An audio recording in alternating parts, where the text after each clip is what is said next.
Cuando Metallica Dominaba El Mundo. Metallica just started out being basically James and Lars. James came from a very strict background and grew up in a suburb of Los Angeles, Downey, Norwalk area.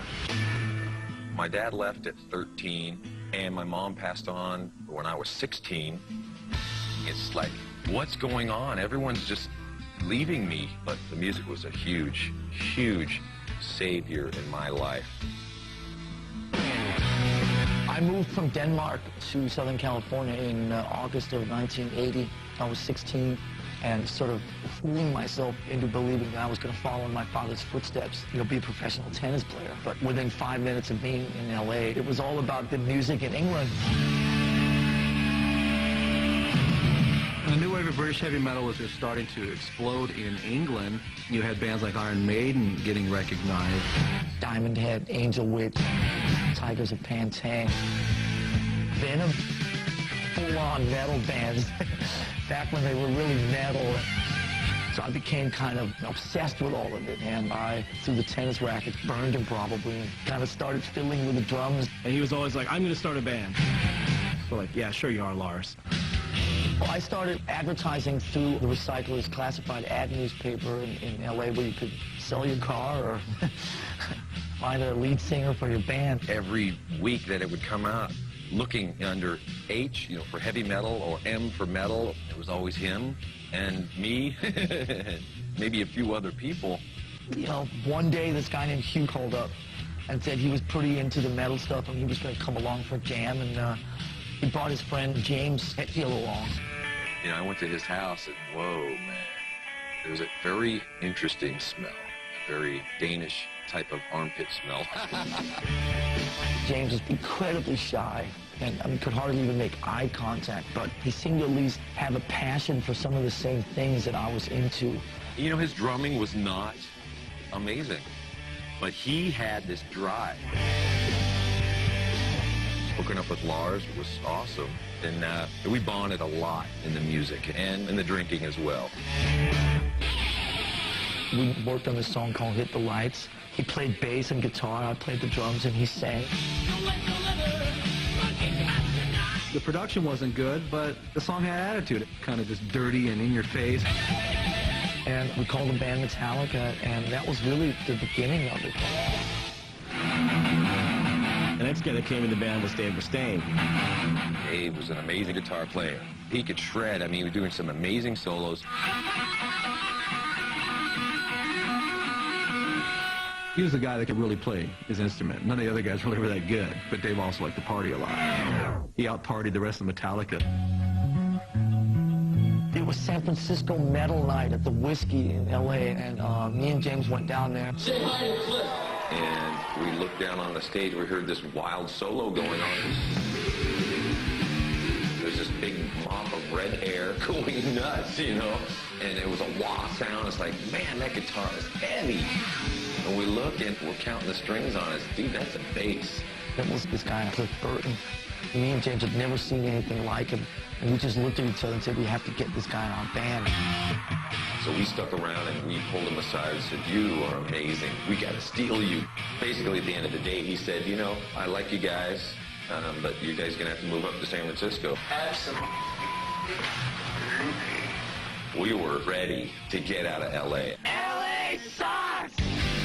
Even in '82, LA still was such a pansy-ass environment for metal. Hair metal, big hair, glitzy outfits.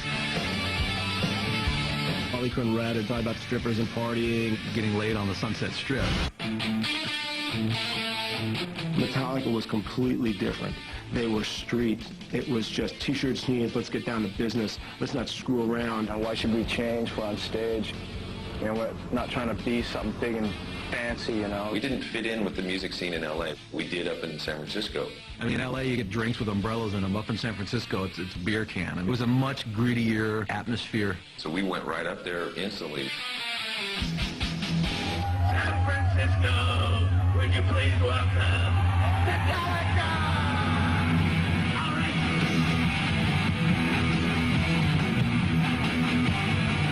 Whole scene in San Francisco at the time was just waiting for a band like that to come up there and play. They liked the music, they liked the lyrics, and they didn't have to dress a certain way. Guys like me that were wearing like my Judas Priest denim jacket painted and my scarf. Metallica said, take that off. It's not metal. Just hang out. We made a demo tape, and I just sat there and sent it to 20 people. And then those 20 people, you'd send it to another 10 people. Somebody came into our store, Rock and Roll Heaven, East Brunswick, New Jersey, and basically handed off a cassette for us to play. And the second we heard the first notes, we were blown away. Well, Johnny Z started a record company called Megaforce and basically called them up and said, hey, do you guys come to New York? I'll do a record. So they were like, sure, let's do it. He paid for us to drive all the way out with our gear in a U-Haul trailer. He'd never even met us before. First thing we say to him is, hi, we're getting rid of our guitar player. On our way out to the East Coast, we were staying at connections of friends, and Dave, he was trashing their houses and just really disrespecting stuff. You know, we drank a lot. God, did we drink a lot. But Dave had sides to him when he was drunk that was not positive. I think especially Cliff thought that Dave Mustaine was just like out of his mind. It was going to bring us all down. We had to put an end to it. If you ever wake up and the other 3 band members are sitting, you know, within 2 feet of you, staring at you as you're rubbing sleep out of your eyes, probably not a good sign. And that was what Dave awoke to that morning. We had the bus ticket in hand. Dude, we've got to let you go. Gave him 15 minutes to get his things together, and then put him on a bus and back to California. Probably not the nicest way to do it, but that's all we knew. So me and James got roaringly drunk about 10 or 11 in the morning and went sightseeing. Start spreading the news. We went to the top of the Empire State Building and just started drinking. And whatever that did for us, it helped. That same night, Kirk Hammett came out from San Francisco, who was the lead guitar player of this band, Exodus. When I arrived, it was about, I don't know, I'd say 7 o'clock in the evening. These guys were just getting up. And I thought, wow, I like these guys. He set up his gear. We played Seek and Destroy, and about halfway through Seek and Destroy, I remember me and James looked at each other and kind of just nodded, and we knew that it was the right thing. They never really told me that I got the job or I was in the band, you know. I just kind of went along with the ride, and all of a sudden I had about, I don't know, 10, 12 gigs under my belt. Kurt, when he first came in, he looked like a guy he was really shell-shocked. Within the first 2 or 3 weeks I was in the band, I found myself getting in between Lars and James. I can remember us just drinking, and all of a sudden Lars and James getting into it. James pushed Lars, and Lars fell into his drum kit. And Lars got up and started running toward James and tackling him. And me getting up and going, hey, whoa here, guys, come on. Little did I know that that would be something I would be doing on numerous occasions over the next 20 years. We have a debut album out on Megaforce Records. It's called Kill 'Em All. What Metallica did in 1983 was they delivered an album that went where others didn't go. It was just so aggressive and so tough, and it's, you know, boys will be boys. No American band ever sounded like that. And you had all these underground kids that all of a sudden when that record came out, it was like, this is our band. This is really our band. We had a very, very pure vision back then. Just 4 guys who just loved to play metal. We didn't think too much, we just did it. We were just living in the moment. We had the songs, we had the attitude, we had the fire. We were out to conquer the world. A continuación, Metallica bebe su éxito. Everyone was calling us alcoholics. We were proud of that. We're living the rock and roll dream, and we can drink more than you. Y después se vuelven las... Had the songs, we had the attitude, we had the fire. We were out to conquer the world. A continuación, Metallica bebe su éxito. Everyone was calling us alcoholics. We were proud of that. We're living the rock and roll dream, and we can drink more than you. Y después se vuelven asquerosamente limpios. We would tell our tour manager, when we go off stage, we want the showers running and girls in there ready and willing to bathe us. A continuación, en Cuando Metallica Dominaba El Mundo. Cuando Metallica Dominaba El Mundo. In 1983, Metallica definitely were heroes of the underground. Kill 'Em All came out, and they went out and toured, and people saw how great they were live. We had about 35 dates with one of our favorite bands called Raven, and we went out and saw the United States for the first time. I really can't remember much of the Kill 'Em All for One tour because we were pretty much inebriated 24 hours a day. It was a bunch of 19-year-old kids who were basically given a carte blanche to just go out and rage and pillage. Destroying dressing rooms, getting in fights, fighting each other. We didn't know anything about touring at all in those days, but we know one thing: don't take a Winnebago out and expect to ever return it. This poor Winnebago just died an ugly death. The trailer didn't have a top when it ended. It was probably the odor of all the alcohol that just killed it. I mean, it was crazy.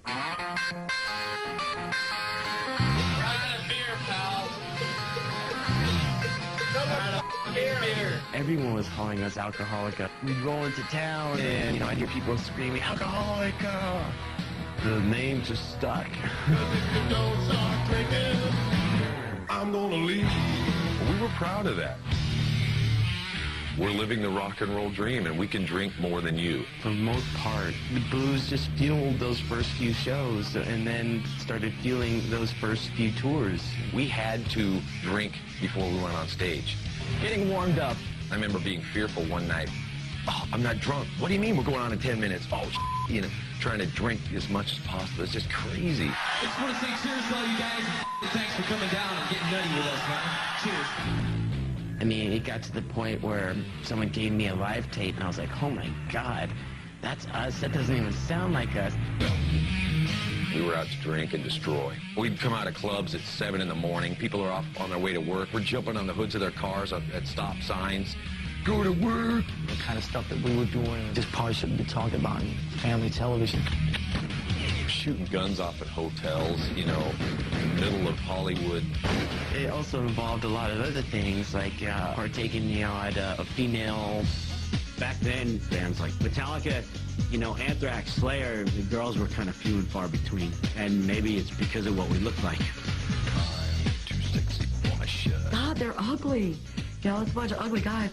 It looked like we were 7-Eleven employees. Take a rock, though.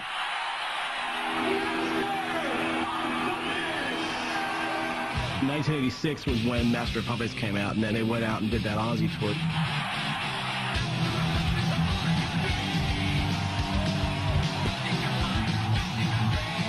That was when they went from being a really amazing underground club band to being a band that could go out and play arenas. It was unbelievable to be sitting there with Ozzy every night, playing to 15,000 people.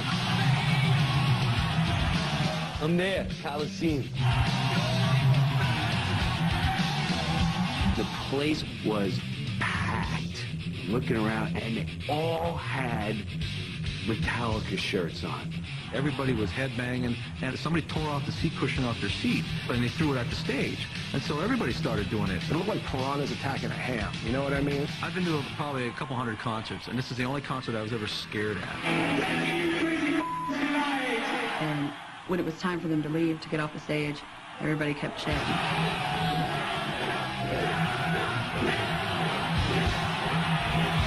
This is the Ozzy concert, right? Like, Ozzy's definitely coming on. They were blowing Ozzy off the stage. I mean, they were just a monster band. We were out to take over the heavy metal scene.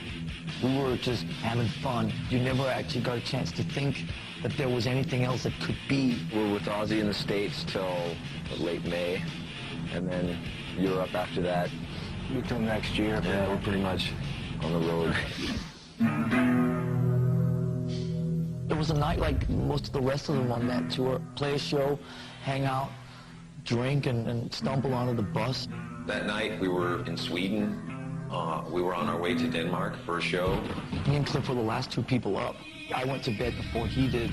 The next thing that happened was, I just remember hearing these loud noises. It wasn't an earthquake, it was the back wheels of the bus jumping. The bus flipped and was rolling. And I thought, oh my God, we're going off a cliff or something.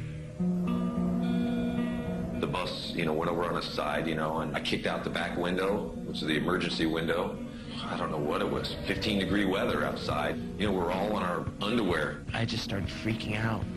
And I just knew instantly that something was horribly wrong. I could hear everyone else screaming and crying, but I didn't hear Cliff's voice. But it was all kind of odd because we were standing there going like, where's Cliff? And turn around, I could see Cliff's feet sticking out from underneath the bus. There's no movement, there's no nothing. And that was just something that I'll never forget. The vision is just, it's burnt into my mind. It took days, weeks to be able to just understand that had gone down. You know, it's one of those things you relive over and over. You think so much about, and you try and change it in your mind. It was so surreal because death and mortality, that was not part of the gig, you know what I mean? I felt like an orphan, you know? It felt like I lost, you know, an older brother. It's so sad that he was taken at such a young age. Shortly after his funeral, we all decided Cliff would be the last one to say, you know, let's give up. That would pissed him off, you know, immensely. We had to keep going because it was the only thing we knew. We talked about it, and we wanted to keep the spirit of Cliff Burton alive and well in Metallica, and to stop Metallica would stop that spirit.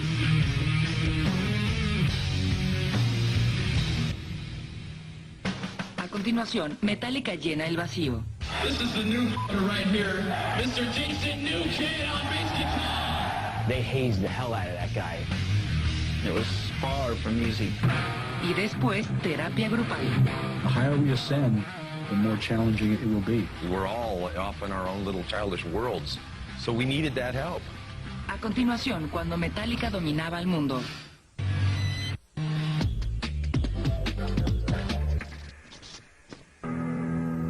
In the fall of '86, Cliff died. And as horrible of an experience of losing your best friend, there was no way the band wasn't going to go on. We've always had, you know, fighting attitude, because we know Cliff would want it that way. We just jumped in and started auditioning, calling around, checking in with people like Brian Slagle. And I said, well, I think I have the guy for you, Jason Newsted. Of course, his favorite band in the world is Metallica. When I went in for my audition, I'm like, holy crap. I know every song that they played and worshiped them and all that thing. He was incredibly talented. In the end, we just realized that Jason was the right guy. 11 days after I was asked to be in Metallica, we were touring Japan. This is the new right here, Mr. Jason Newsted on bass guitar.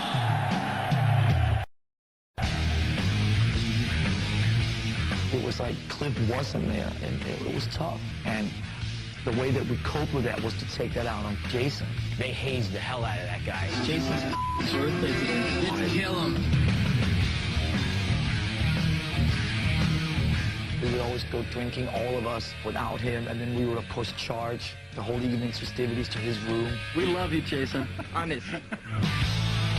We would tell him things like, you know that mini bar in your hotel room? It's all free, Jason, so let's drink it. And I didn't know that it cost money. Dude, they're in your room, you know? We weren't very nice at all. Hey, let's go. No matter if this band goes for 20 more years, you know, I'm always going to be the new guy no matter what. With the release of Injustice for All in '89, Metallica finally made a decision to make a video. Here's Metallica with their first video ever. This is called One. At that time, videos on MTV were all just kind of cheesy and corny. Now that the war is through with me. We were more into portraying ourselves in a different light.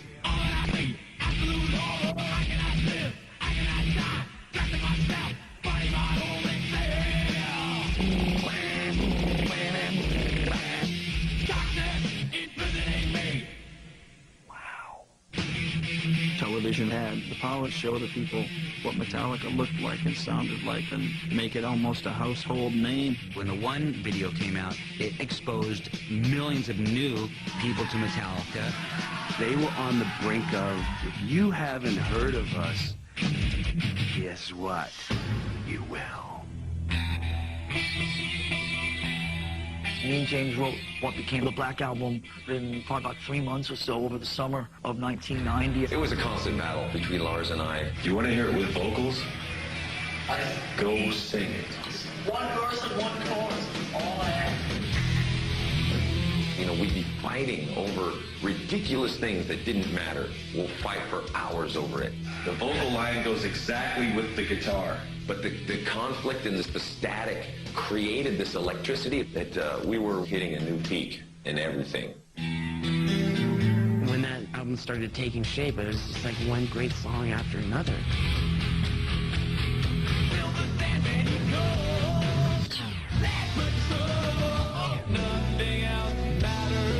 From a production and songwriting point of view, it was a departure from all the albums they had done.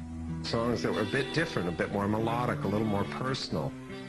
It was an amazing record, and it kind of had the feeling of keeping their old fans happy, but also kind of crossing the boundaries into new stuff.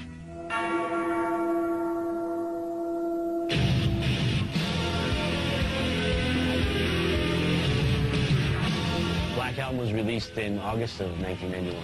The metal world was lined up in the streets in the middle of the morning, waiting for a record store to open. The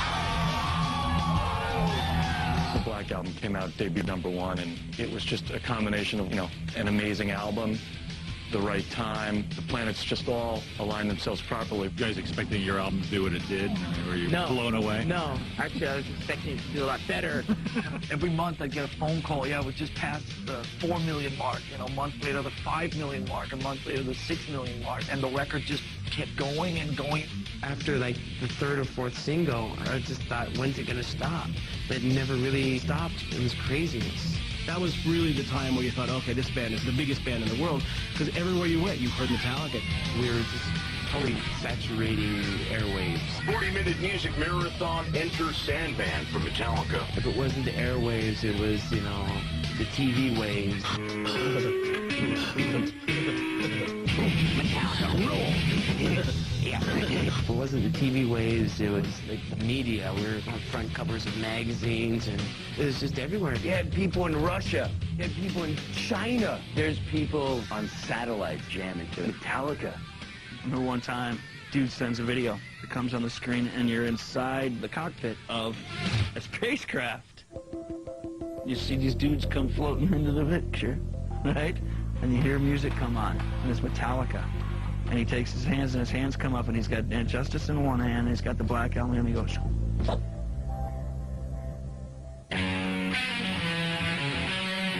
I love them. They're my favorite band. We started noticing that there would be many more females showing up at the gigs. A lot of chicks. Looks like 50-50. That's the sign of making it. We got to a point where we would tell our tour manager, when we go off stage, we want you guys to have the showers running and girls in there ready and willing to bathe us. They became known as tub tarts. The guys on the crew would go out and ask young, willing females if they're willing. The opening line would be, would you mind getting your hair wet? We'd get off stage, hop in the shower, and voila. There'd be like, girl in there, sometimes 2, sometimes 14. Whoever was in the shower last would get the not-so-good-looking ones, I'd be lying to you if I said it wasn't pretty fun. Might sound stupid, but how many in here don't have the new album? The Black Album was giant, and we went everywhere and anywhere. We were on the road for 2 years, and I think did somewhere in the vicinity of about 250 shows. The band set out to play every market that they possibly could, and that was worldwide. Moscow, we're having some fun today! We finished a leg on the tour, and I remember our manager would come out, hey guys, guess what? We got to go back to Japan. The Wherever I May Roam single has gone through the sushi house roof or something, we got to go back there. When a record's got those kind of legs on it, you got to go out there and just try and hold on.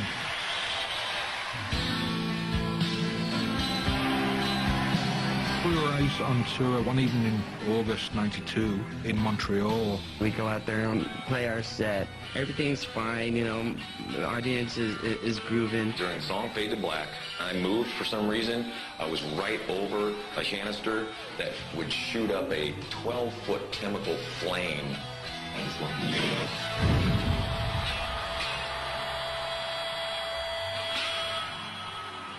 All the strings melted off the guitar instantly. I mean, it was the most horrific pain. I was like, holy, I can't believe it. I can't believe this is happening. Half my hair was gone, half my mustache and beard was gone, half my skin on my arm was gone. I could visibly see the skin rising off the back of his hand.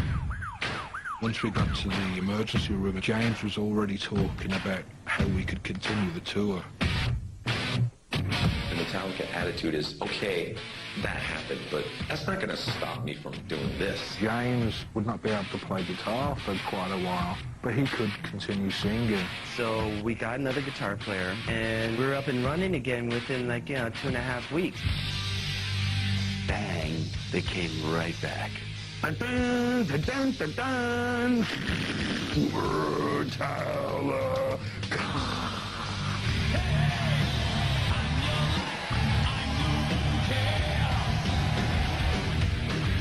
Top that, you know, some other band. It was far from easy, but we were determined to kick people's ass, and we did.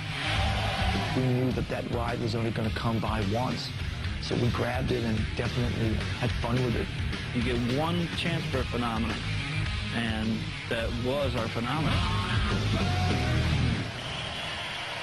A continuación, Metallica se cae a pedazos. He left the band! He left the band!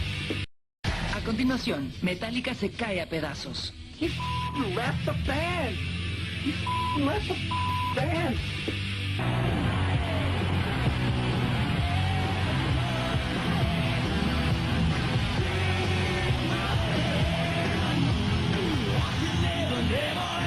After the Black Album tour of almost 3 years, I could not believe that it was over.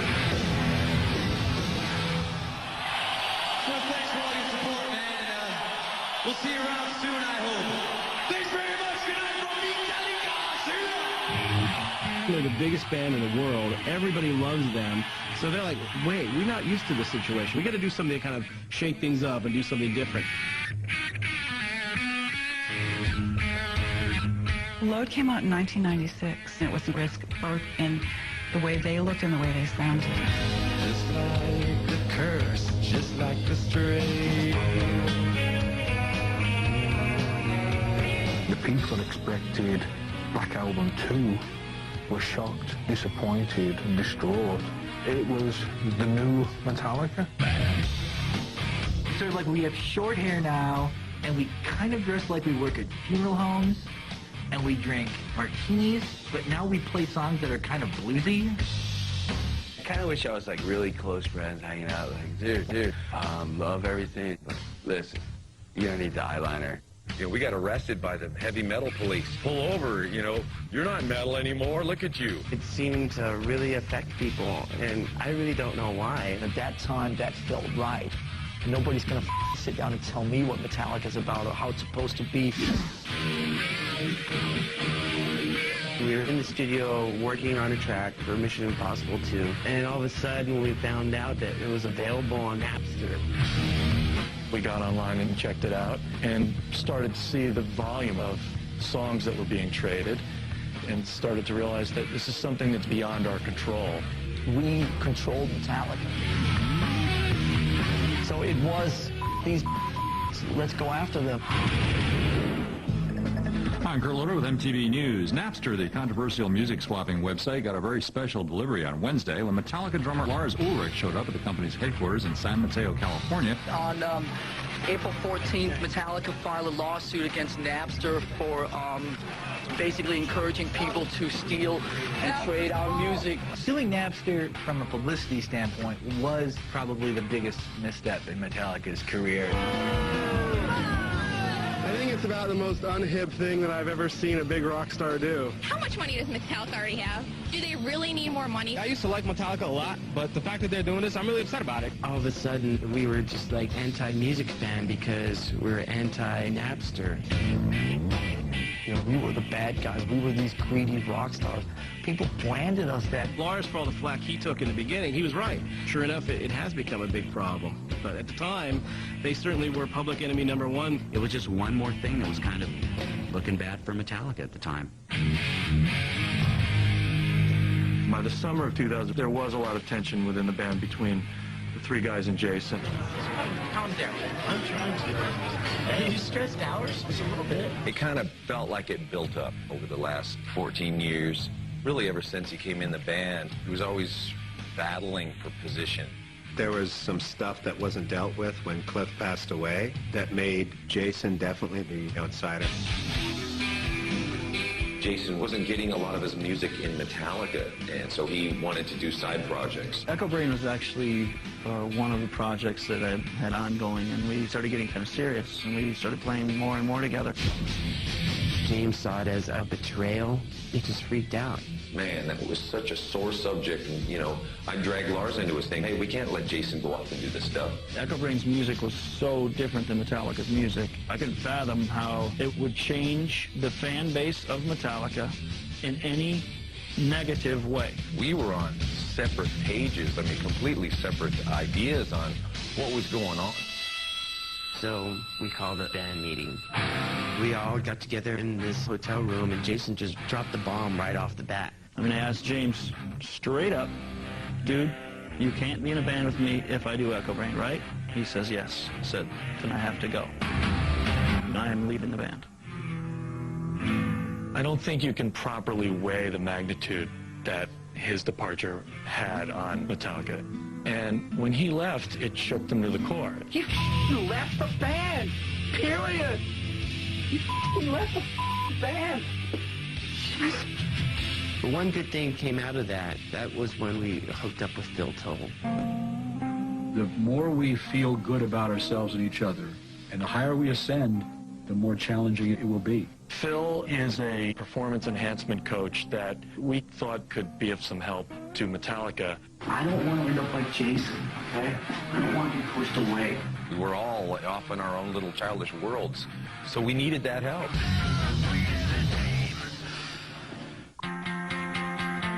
We're here, and the camera's here. My friend the Boom is here. You want to play the music? Yeah. The band was going into the studio for the first time in 5 years, and Bruce Sinofsky and I were hired by the record company to do maybe 5 minutes of promo footage. And as soon as we arrived, the hit the fan, and they're having therapy. To me, it's not going to be a matter of whether the cameras are in play, but whether or not you guys are free enough to risk being seen by other people. Metallica to keep the cameras rolling, and whatever it becomes, it becomes. You're just sitting there being a complete. I was straight up with you, and I told you I'm in a mood, and what have you been doing? Picking at me all night.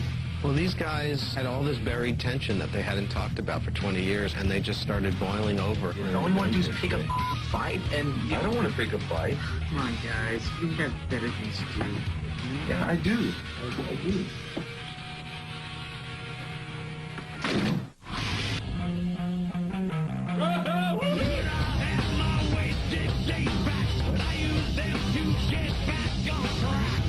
My behavior on the road showed up at home, and my wife put an end to it. She said, you're not a good influence on our children, and you're certainly not the person I'd like to be around. And she threw me out of the house. There was no other choice than to check in somewhere. When James told me that he was going off to rehab, the first thing I thought was, well, I'm not surprised. I mean, it was only a matter of time before any one of us checked into rehab. James went away in June of 2001 and said that I'll be back in 5 weeks. Which turned into 8 more weeks, which turned into a few more months, which, you know, turned into a few more months. It was a bit of a sandwich. Was it the unraveling of a band? And then there were two. I was just left wondering, you know, what's going on? Do we even have a band? I'm prepared for the worst. A continuación, Metallica encara la extinción. I didn't even know if I was going to be in the band anymore. We started thinking, well, is he ever going to, like, figure it out? A continuación, Cuando Metallica encara la extinción. I didn't even know if I was going to be in the band anymore. We started thinking, well, is he ever going to, like, figure it out? A continuación, Cuando Metallica Dominaba El Mundo. Cuando Metallica Dominaba El Mundo. During the entire period where James was in rehab, Metallica looked like it was falling apart. The longer James chooses to stay away from dealing with us, the further we drift apart. He was away for months and months and months. Even by the time he came back to San Francisco, he was still doing his own thing. I had to step up and take care of myself. My life was filled with other things, connecting with family again, trying to save my marriage, seeing my kids. I didn't even know if I was going to be in the band anymore. We started thinking, well, is he ever going to, like, figure it out? It took a lot of thinking. What's going on in my head now? Where am I at? What do I need in my life? A lot of stuff. Eventually, he did tell us that he was ready. Anyway, here we are. Play a riff.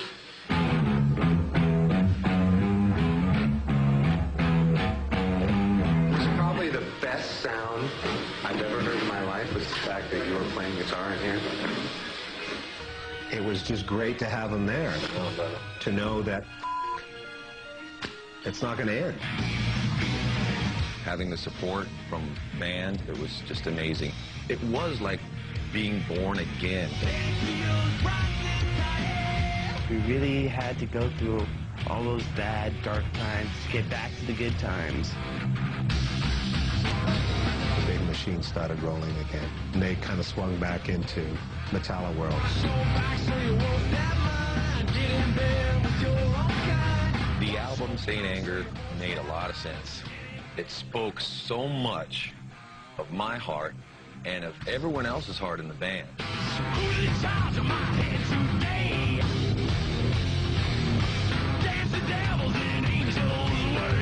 We proved that you can make aggressive music without negative energy. That was awesome!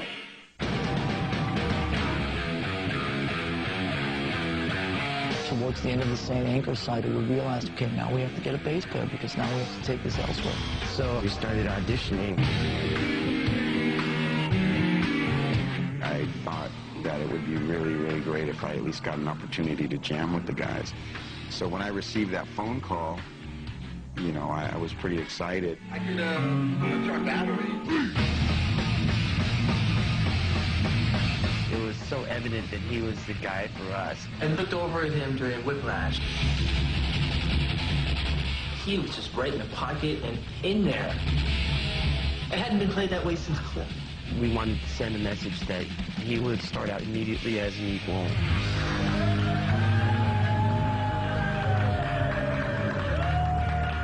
To show you how serious we are about this, offer you $1 million to join our band right now.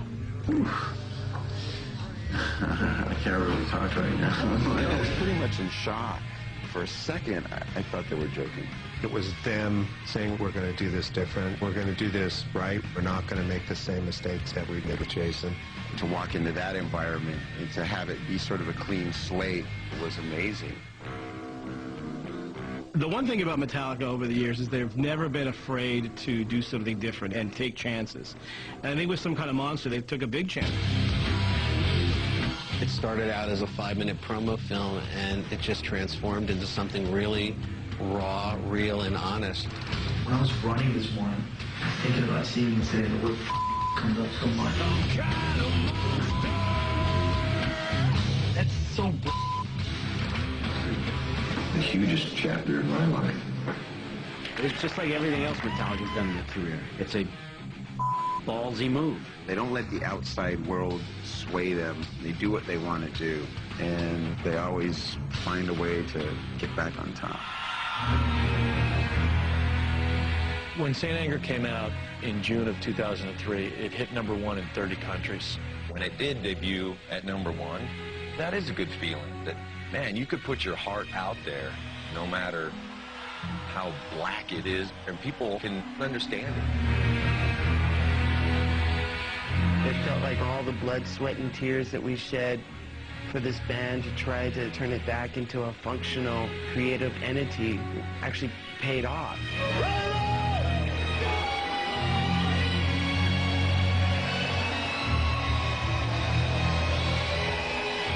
From the minute they took the stage for the first time, they felt that they had overcome so much that they truly felt bulletproof. Metallica is in a real good mood tonight. Metallica is in better shape than it's ever been before. And when you've been doing something like this for 22 years, that's a pretty big statement. It seemed for a long time like we would never really make it to this point. But we're still here, and we're still kicking ass. Get on the train with us and hold on tight, because we don't stop. We go hard. We still rule the world.